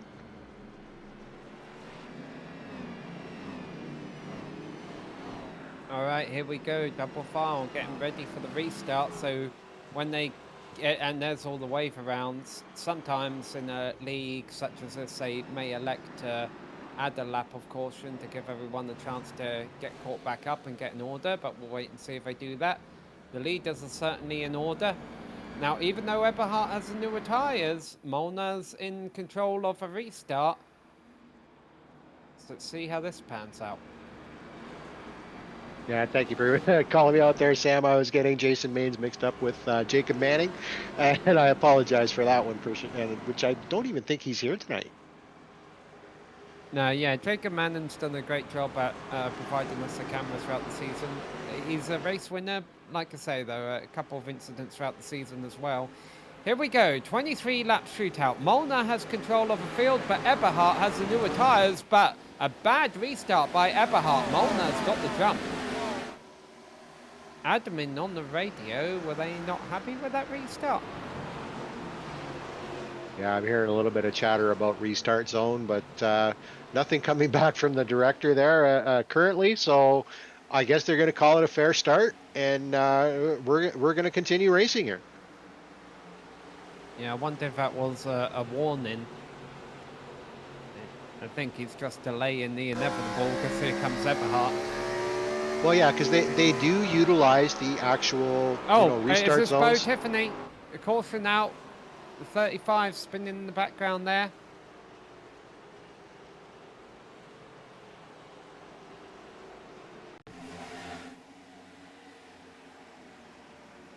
So Bo Tiffany might be someone from behind. Oh no! Mains got sideways, and that got everyone all out of order. I think that's the 2 car of Michael Larch who gets into him at the end there. But that started with Jason Mains. Remember, he has those brand new tyres, but we've seen how they've been a little bit loose on newer tyres, and there we go. They all got wadded up on the exit there. So I wouldn't be surprised if Mains is the one who receives the penalty for that. Yeah, but you can see Bo just, he was in avoidance mode, and unfortunately there was just no room for him to avoid him there. That's Joshua Suss in the 14. I wonder if that's what he's arguing as well, is, hey, I didn't have time to react to what was going on in front of me. Yeah, and that is the, one of the hardest part about Molnar's racing. in! This... Is he... Maybe he has a set of tyres left. Interesting call for sure. But I mean, we've been proven so many times wrong this season, Samuel, with the pit stop calls. But I think this might be, well, you see a lot of other cars coming in here as well. So, what's the strategy here? Get the new tires on and see what you can do with them, I guess. Yeah, if you have a set of new tyres, I understand taking a set of new tyres this late. But when you're the race leader... Yeah, I mean, the race leader, Daniel Eberhardt, he's only got 9 laps on his tires. So, I mean, he should be sitting good. Molnar's tires were only 3 laps older than Eberhardt's. So, yeah, really interesting call to dive down into the pits like that. I thought the gap was slightly more than that. Like I say, Eberhardt, 9 laps on his tyres, but a lot of those have been caution laps. So with Jason Main spinning, that puts John Lewis in the 37 as the first driver on really new tyres. Yeah, it's going to be a quick little shootout here. But I'm sure there's a lot of happy drivers right now. Randall Nichols, we've talked about him a few times tonight. He's had his issues, he's had some problems, but sitting in there in 7th place, really good run for him tonight. Colin Weatherholt again, in the top 5. Dylan, we've been saying these names for the last 3 or 4 rounds: Smith, Jones, Eberhardt, Weatherholt. Seeing Nichols, Lewis, Suss up there, Seth Reed. Really nice to see these guys up here in the top 10. We're not getting ready to go back green flag racing. They're just doubling up because they kind of know their order here. You can see Jason Mains is dropping to the back. He has been assessed at the EOL penalty. You talk about a quick end to the race. I'm not so sure about that. I have a feeling this race is going to start to get have a few yellow flags here between here and the end. Jason Mains, I don't think he has a spare set of tyres. Maybe he's just doing this because it's safer to drop to the back by coming through the pits, or maybe even to repair the car a little bit.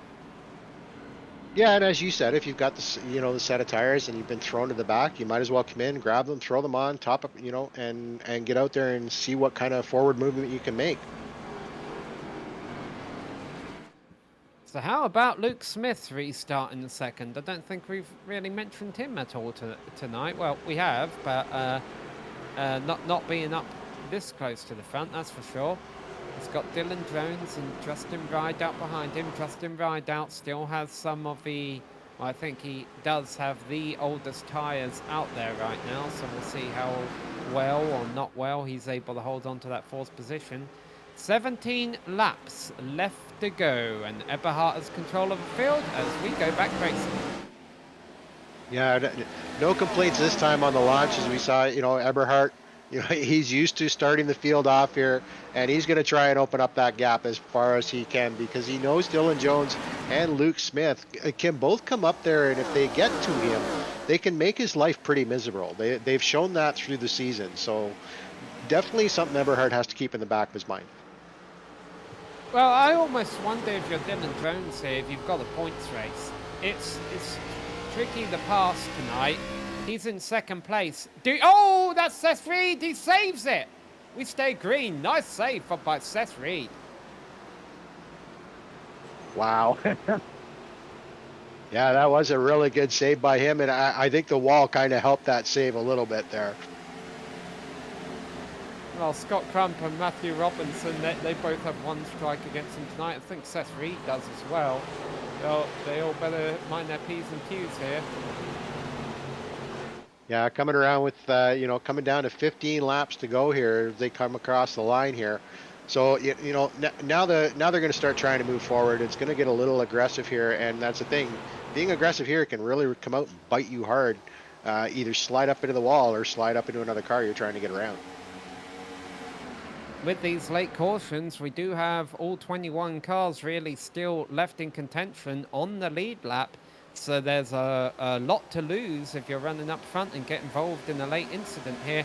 With 15 laps left to go, this is a battle for third place between Colin Weatherholt and Luke Smith. I think this is probably one of Luke Smith's best runs of the season. Yeah, doing really well. I believe he was, wasn't the last round, the round before he was running like this, and unfortunately got caught in an incident. So I'm sure he's happy that, for everything to just come to fruition as it is here. And I'm just looking at Randall Nichols back up into 6th.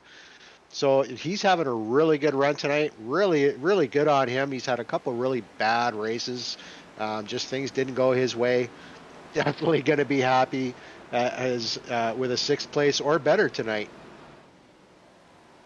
Matthew Robinson had a big moment coming out of turn 2 last lap and went down through the infield grass and was bouncing up and down through it like I guess what do they call them, a buggy on the sand dune or something, but he was able to keep it pointing straight, but he does drop to the back of the cars on the lead lap, as we mentioned, 21 out there on the lead lap.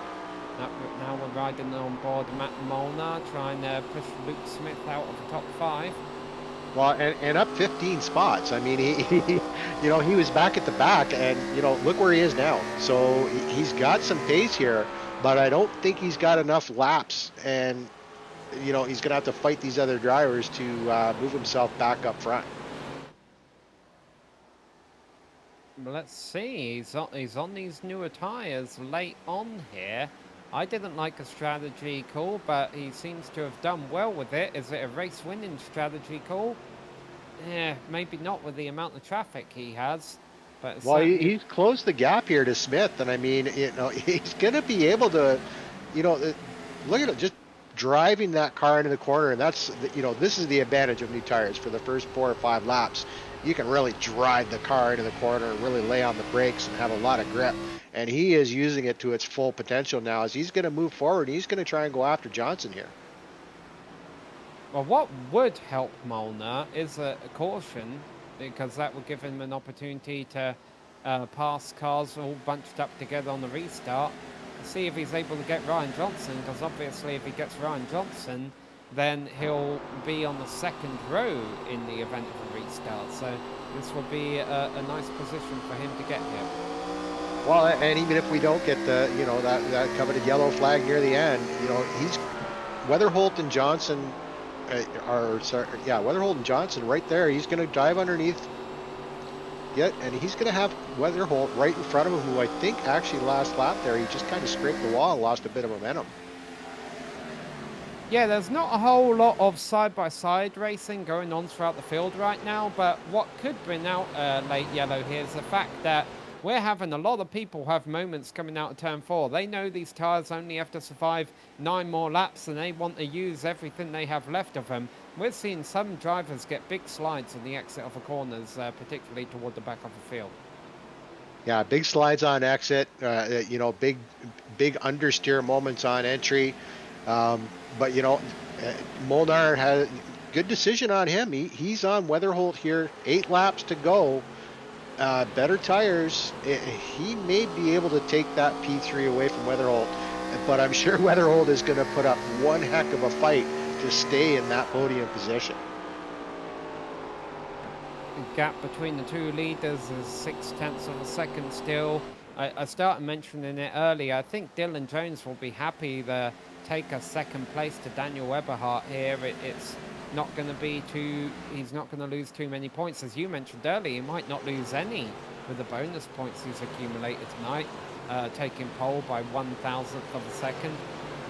But boy, it seemed like a fun little gimmick at the time, but think of how critical that 1,000th of a second pole position has been, considering that Scott Crump lost pole by 1,000th of a second, and he's had a much different night than Dylan Jones. Well, and they are 1-2 in the championship, so basically that, those pole points, definitely shift the championship. So, good, again, yeah, 1,000th of a second may be what keeps him in the lead of the championship. Along with a really good run tonight, for sure. We've got 2 mile-and-a-half speedway races coming up the next 2 rounds. We've got Chicagoland and Kansas. And the mile-and-a-half speedway races that we've seen throughout the season. These drivers have put on good shows there, and we expect to see the top contenders running towards the front. But then after that, we got Talladega, and who knows how that could shake things up. As we see, Weatherholt Molnar go out of here. Looks like Weatherholt's going to concede to him a little bit here, but not politely. He's going to try and grab him here, grab more momentum on the outside. Whoa, big hit. Brendan Hammer, Bo Tiffany, and one car with a blow engine. I think that might be Matthew Robinson.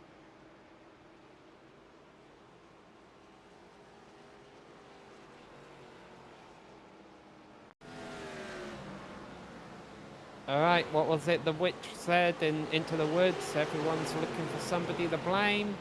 Who's to blame on this one? Oh, Bo Tiffany got loose. Yeah. Oh, William Schwindenhammer just got underneath him there after he got loose, kind of finished the turn on him. So, again, we'll have to see how the stewards sort this one out. I would say ARCA brakes, and I think that might be appropriate, because isn't this a car they use in ARCA now? Not sure on that one. For a while. Let's see. It may be. So we're on board with Matthew Robinson here. Just,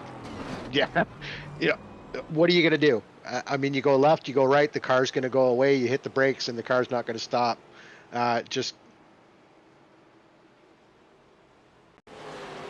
Okay, so they are giving the EOL to Bo Tiffany. Yeah, he got loose. That kind of kicked that all off. But does that mean he gets disqualified? He was involved in an incident earlier, but I can't remember if he. No, he wasn't the EOL. So 3 to go. Now we are going to. Are we going to see green-white checker here? Yeah, it is a green-white checkered. Yes. We've had a couple of these this season at Auto Club. Scott Crump got the win. He could, in theory, get the win again. He's still there in 7th. I doubt it, but he's there. No, but I think the guy that's really happy right now is Dylan Jones. We know he can hang with Eberholt here for a couple of laps and really put it to him, and maybe spoil Eberhardt's day and take away that win. It just depends on what he wants more. Does he want the win more, or does he want the overall points? See, I don't. Our director just pointed this out to me. Molnar has made it up to 3rd, and he's got those new tires. And I think Molnar's going to be able to watch Eberhardt out of his windshield And if he gets a good restart here, he might be able to do something with those new tyres. So watch for that 29 car here. He could mix things up a bit. Because he's Yeah, not... definitely going to be something here. Yeah. Good point on that, because he's driving the low line too, which is really, really, you know, Eberhard may not be able to go low enough to block him from taking that inside line away. And Molnar's not really part of a championship picture. And Eberhard, Jones, Weatherholt are, and Johnson... Well, Johnson and Weatherholt would like to be. They really need a win. So really, I think they need to be cheering for Molnar to go in there and wipe the front row out for them. Yeah, currently sitting 17th in the championship. But I mean, you know, even when you're low in the championship, you want that win. So we're definitely probably going to see him go for it here. Just he's got to hope that he can do it and not take out the two in front of him, but at least get around them cleanly and hopefully bring himself home a win. Yeah, I think especially when you're not racing for the championship, you're racing for the win. So let's see what Molnar does here. It really is going to depend on the restart. And from what we've seen, Eberhard has been getting good restarts when he's in control of the field. To be fair, I think everyone who's been in control of the field all night long has been getting really good restarts. So that will be Eberhard's advantage. And then can Jones... I think if Jones can remain in second, he might be able to shut the door on Molnar and come home with a second place finish. What will get interesting is if Molnar can get underneath Jones on the restart here for second place. That, I think, is going to have a major impact on who takes home the checkered flag or second or third today. Let's see. Here they come. Pace track is off. Green flag is out. It's a great restart by Eberhard. The battle is on for second. Now you see Eberhard go up there really quick, take that outside line, try and get as much momentum out of the corner as you can. As you see Molnar go underneath Jones. He's got the grip. See if he can get the car to power out. Ooh, little squirrely there, but he's still on the inside. That ends it. Car in the wall at the back. One attempt at a green-white checkered, and it's over with Eberhard, our race winner. That was Joshua Suss who got spun. Well, they had 3 laps to go. So this will actually bring out the green-white checkered, will it not? No, I believe that was a green-white checkered. Being told it's the final lap of a race. But Joshua Suss got turned coming off of turn 2. He wasn't having a fantastic day anyway. We'll get a quick replay here. Looks like Seth Reed maybe, and then Lane Doyle. But as we come back to live action now, to watch a checkered flag fly out. One more clip of a replay. And Daniel Eberhard in the number 90 is going to take his 6th win of the season and a critical, maybe a critical win in the championship. But Dylan Jones is right behind him in second. Scott Crump, really the driver there, losing out today. With a 7th place finish, but you know what, after the amount of incidents he had today, that's probably good damage limitation. Yeah, and Matthew Molnar on the podium, taking that 3rd place away from Colin Weatherholt. I'm sure wishes he had a little bit more for him. Ryan Johnson, Luke Smith, we've seen Drew Ballesteros, 8th place. Randall Nichols takes his 9th. So, yeah, a lot of good drives by everybody tonight. Going to be they're going to bring this championship and these races right down to the end of the season for sure.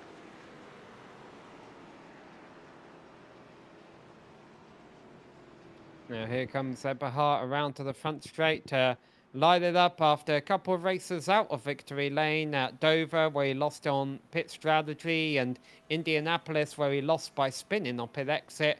He nails it all today.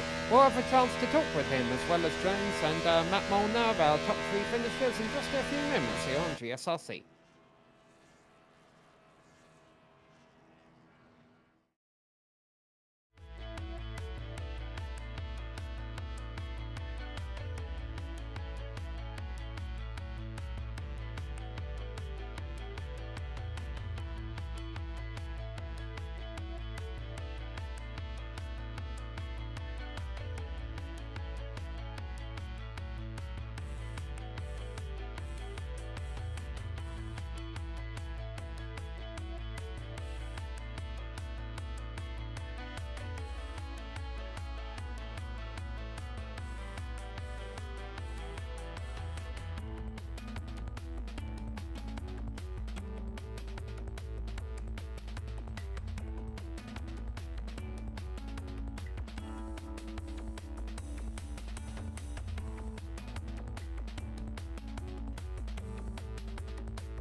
Hello and welcome back to New Hampshire Motor Speedway, where we just witnessed round 15 of the Rolling Thunder Racing Series here tonight, sponsored by OMG Coffee Beans. When the checkered flag flew, it flew with the yellow flag, with Daniel Eberhardt crossing the line ahead of Dylan Jones and Matt Molnar, who had those new tyres at the end, but we didn't get to see what could have been with a late caution here. He finishes in third place ahead of Colin Weatherholt and Ryan Johnson in the top five, who are probably glad that they don't have to come to talk to us and ask us again, listen to us ask him again about how it feels about not having a race win yet this season. Luke Smith, good finish for him in sixth place. Scott Crump, don't know how he's going to feel with that seventh. He was in a couple of incidents, maybe a good finish that he was able to recover. Drew Ballesteros down there in eighth, ahead of Randall Nichols and Jared Mogard rounding out the top 10. And we have Jason Maines down into 11th. Probably not going to be happy with that tonight. Jordan Berube, good steady night for him, comes in 12th, followed by John Lewis in 13th, Justin Rideout in 14th. Seth Reed, not really a great night for him, but still comes in 15th, followed by William Schwindenhammer in 16th, Lane Doyle in 17th, with Brenton Barker in 18th. Bo Tiffany, another driver who had just not quite the night he wanted, in 18th, followed, and tying up the top 20 is Joshua Suss. Matthew Robinson, Michael Arch, Dean Gagliano, Trevor Williams, and Jeff Merkel, multiple laps down. What I found interesting there was Lane Doyle was only 200ths back of William Schwindenhammer under caution at the end there. Good thing he didn't pull in front of him. That would have been a penalty. We got Daniel Eberhardt here to talk to us. Daniel, we were saying if you hadn't won today's race, 3 races would have been the longest losing streak you would have had all season. But here you are, you're back in victory lane.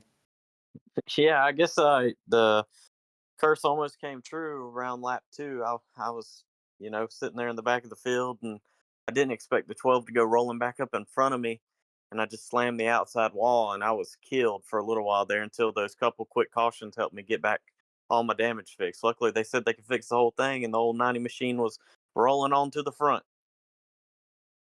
Yeah, no, that was an impressive comeback through the field. Like you say, not only starting at the back, but surviving that early pile up as well. It looked like you were one of the only drivers out there who could make passes on cars that had equal tires to you. How'd you get that done? Just you got to be able to roll the bottom really good. It felt like a lot of people would shove center of the racetrack, center of the corner, and I'd go under them and just I'd get a good run off. I mean, everybody was struggling all night long with the run off of the corners, so it was a crazy momentum. You had to keep up through the center of the corner. That's New Hampshire's always been that way. Oh, this helps you a little bit in the championship, I think, catching Dylan Jones, although I'm not sure about that because we think he led the most laps out there tonight. But is this a bit of a confidence booster? How needed was this win after 2 races where you lost out on strategy?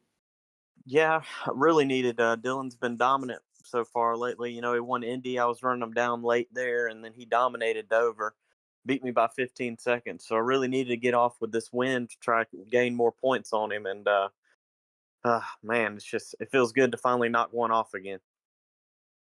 How confident were you about holding off Matt Molnar if we had gone green to the end there?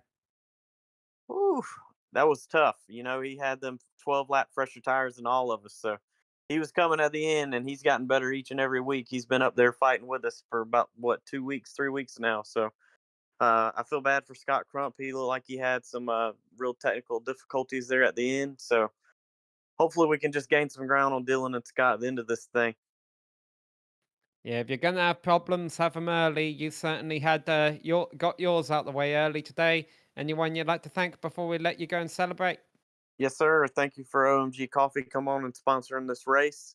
Got to thank Justin Rideout for the great league he's putting on. Thank you to all the drivers out there that put on a clean race today. And hopefully we'll be back next week to get another one.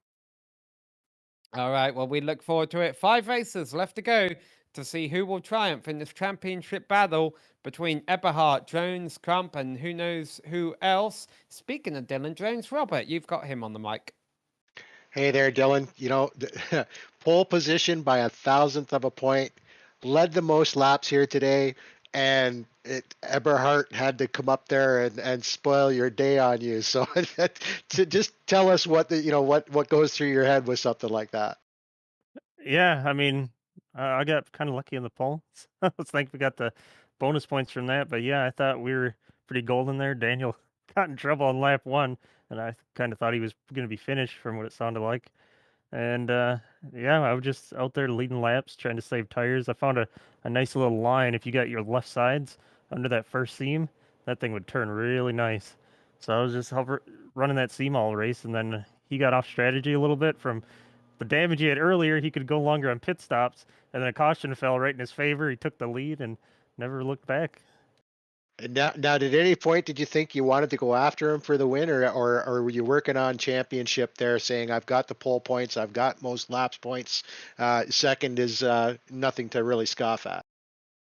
Yeah, I mean, I wouldn't have tried too hard. I know Scott had some trouble, so that 5 bonus points for no incident was pretty important over. Now, Matthew Molnar was coming for it. Do you think he would have got you there if we would have gone green to the end? Nah, he wouldn't have had enough time, I don't think. But if that would have went green on that green white checkered all the way, he definitely might have got us.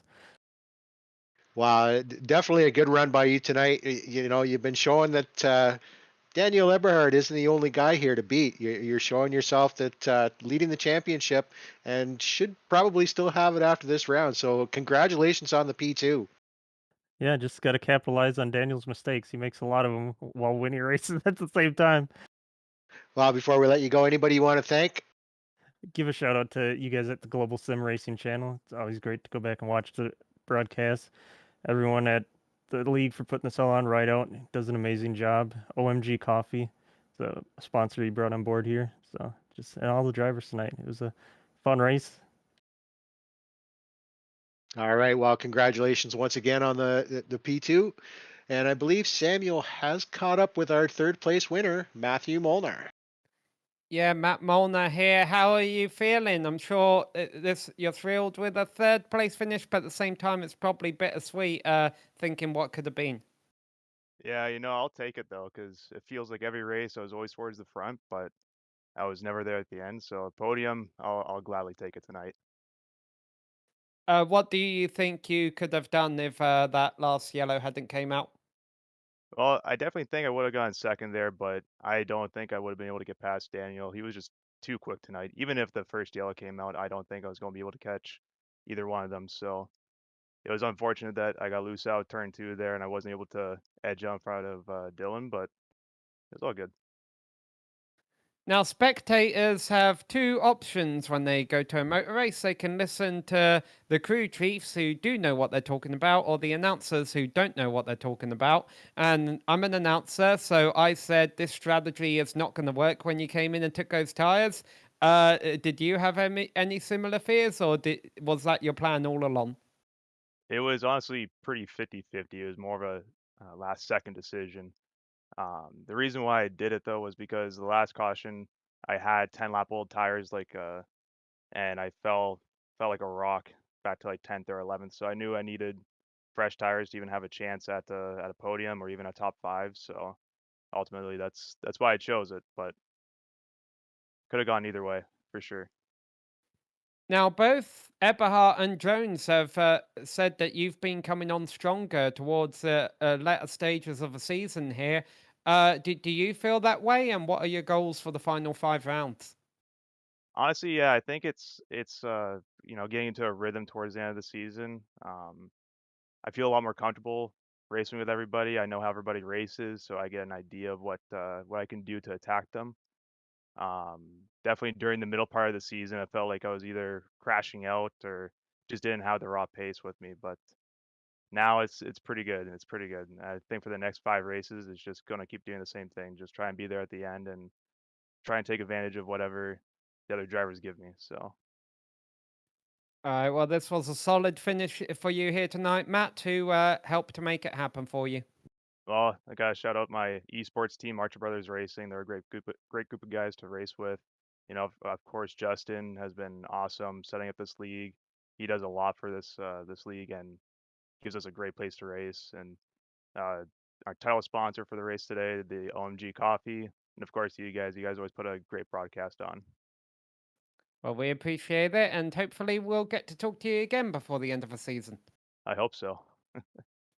All right, that was Matt Molnar, your third place finisher here today. Well, Robert, it was an exciting race throughout, filled with a lot of drama. Maybe not as much passing up front all the time, but certainly some Robbins racing, some mid-pack battles, and a little bit of strategy there at the end to keep us on our toes. Well, yeah, they gave us a good race tonight. A few incidents, and I mean, this track will create it. And as you were saying, not a lot of passing, but I mean, the last 5 rounds, Chicagoland, Kentucky, Talladega, Phoenix, Homestead, these are going to put the drivers to their tests, and we're going to see probably some definite shifts in the championship over these next 5 rounds.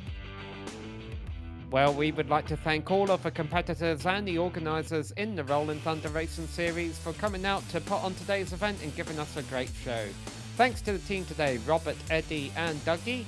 Make sure to check us out on our social media, our website and our merchandise store. And don't forget to subscribe to our YouTube channel as well so you don't miss another moment here on GSRC. Our next race for this series will be the same time next Sunday night as we head to Chicagoland. We also have upcoming races for our other series listed on the screen, so check those out, mark them down in your calendar, and then don't miss another second of exciting racing action. But until next time, race clean, race hard, and we'll see you on the track.